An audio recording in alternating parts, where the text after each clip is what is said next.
ብዙ ሰዎች ገንዘብ የሚመጣው ጠንክሮ በመስራት ብቻ ይመስላቸዋል። ይህ ግን ሚዛናዊ ምልከታ አይደለም። ገቢያችን እንዲጨምር ጠንክሮ መስራት ብቻ ሳይሆን ሊኖረን የሚገቡ ክህሎቶችም አሉ። በዚህ ቪዲዮ 6 ገቢያችንን የሚያሳድጉና ወደ ገንዘብ ነፃነት የሚመሩንን ውጤታማ ክህሎቶች ስኪልስ እናያለን። በገቢ የትኛውም ደረጃ ላይ ብትሆን ከተከበርካቸው ለውጥን ታመጣለህ። የመጀመሪያው የገንዘብ ብልሃት ክህሎት። የገንዘብ ብልሃት ገንዘብን እንዴት መስራት፣ መያዝና ማብዛት እንደምንችል የማወቅ ክህሎት ነው። ብዙ ሰዎች ለገንዘብ ይሰራሉ። የገንዘብ ብልሃት ያላቸው ሰዎች ዙሪያቸው ምን እንዳለና ምን ቢሰሩ ገንዘባቸው ማብዛት እንዳለባቸው ያውቃሉ። ዙሪያ ምን አይነት እድሎች አሉ? እጅ ላይ ያለውን ነገር እንዴት ማብዛት እንዳለበት ታውቃለህ? ታስባለህ? የገንዘብ ብልሃት ያላቸው ሰዎች እጃቸው ላይ ያለውን እንዴት ማብዛት እንዳለባቸው እንጂ እንዴት እንደሚያጠፋ አስቡ። ዙሪያ ስላሉ ገንዘብን ስለሚያበዙ እድሎች ምን እየተማርክ ነው? ሁለተኛው ህይወት ለዋጭ ጥያቄዎችን የመጠየቅ ኃይል። ብልህ ሰዎች እንዲሁ ዝም ብለው መልስ ፍለጋ አይዞሩም። የተሻሉ ጥያቄዎችን ይጠይቃሉ እንጂ የምንጠይቃቸው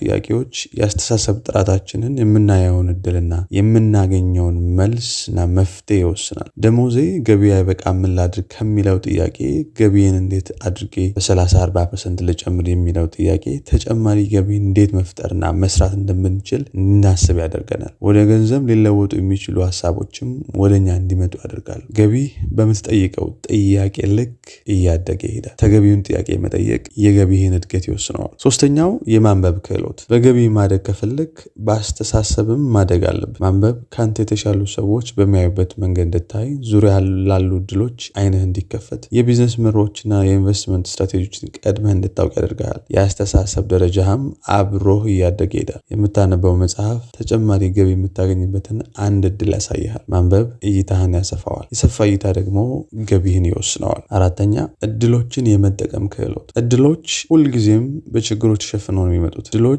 ሁሉም ቦታ አሉ፣ ግን ሁሉም ሰው አያያቸው። ብዙ ሰዎች ምቹ ጊዜ ይጠብቃሉ። ስኬታማ ሰዎች ደግሞ የማይመች የሚመስሉ እድሎችን ተጠቅመው ወደ ስኬት ይቀይራሉ። ከፍ ያለ ገቢ ከትንንሽ እድሎች ይጀምራል።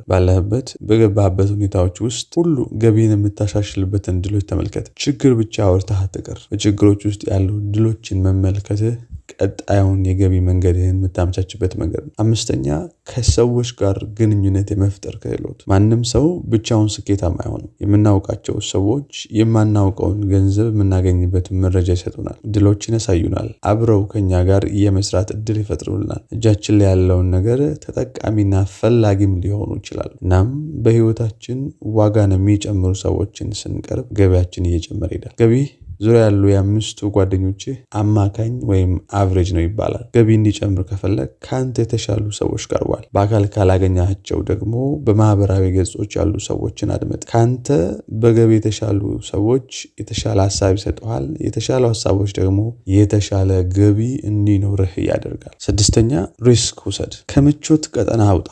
ዋጋ ላለመክፈል፣ ካለህበት ላለመውጣት የምታቀርበው ምክንያት ሁሉ ነገ ላይ የበለጠው ዋጋ ያስከፍልሃል። ሰው ምን ይለኛል፣ ብሳሳትስ፣ ቢስቁብኝስ፣ ቢንቁኝስ ብለን ከምቾት ቀጠናችን ላለመውጣት እና ገቢያችንን ላለማሳደግ የምንሰጠው ምክንያት ሁሉ ባለንበት አስሮ ያስቀረናል። ሰው ሁሉ የሚደግፍና የሚያጨበጭብልህ እንዲሆን ከጠበቅ በገቢ ማደግ አትችልም። የሰዎችን አስተያየት ተውና ካለበት ቦታ ተነስተ አንድ እርምጃ ውሰድ። እያንዳንዱ የማደግ ውሳኔ ድፍረትን፣ እምነትን እና ሪስክ መውሰድን ይፈልጋል። ሪስክ ከሌለ እድገት የለም። እድገት ከሌለ የገቢ እድገት አይኖርም። የገቢ እድገትና የገንዘብ ነፃነት እድለኛ ለሆኑ ሰዎች ሳይሆን ትክክለኛ ክህሎት ላላቸው ሰዎች። እነዚህ ነገሮች ተግብርና ገቢህን አሳድግ። ፕሊዝ ሰብስክራይብ፣ ላይክ፣ ሼር እና ኮመንት ያድርጉ።